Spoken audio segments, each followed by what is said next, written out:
Today we will learn about lesson number 9 राई और ऊंचे पर्वत की ढलान पर और पेड़ के नीचे नन्ही राई पड़ी हुई थी अपनी आंखें मीचे।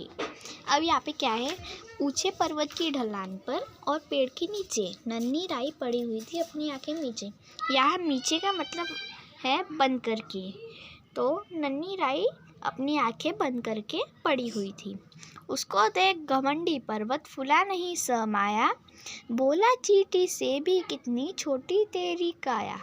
अब क्या है, उसको देख मतलब वो राई को देख घमंडी पर्वत, जो पर्वत के ढलान पर जो राई थी, तो वो पर्वत मतलब गुस्से से नहीं और कंट्रोल नहीं हो पाया, तो उसने क्या बोला, चींटी से भी कितनी छोटी तेरी काया, मतलब चींटी से भी तू कितनी छोटी हूँ।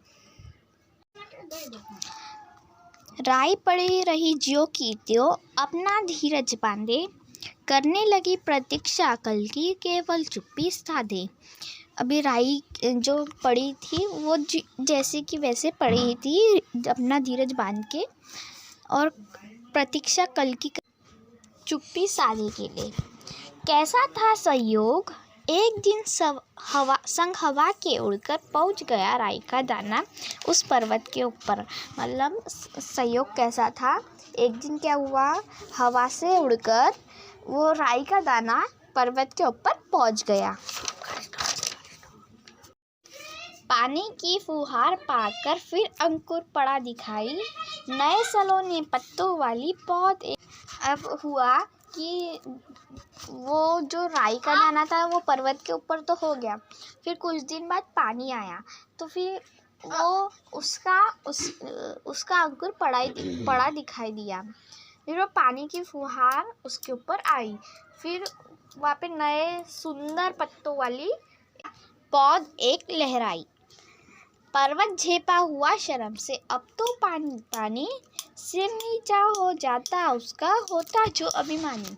अभी जो पर्वत जो झेपा, अभी वो तो शर्म से पानी पानी हो गया, क्योंकि उसके सर के ऊपर ही राई का पेड़ उग गया।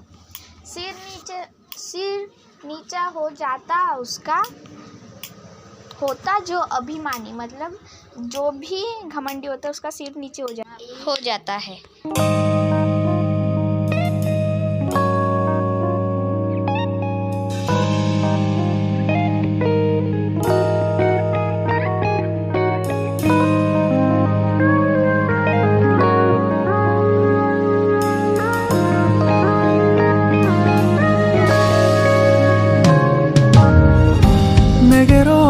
Melt my heart, 봄의 향기를 담은 그대를 보면 그냥 웃음만 짓게 돼.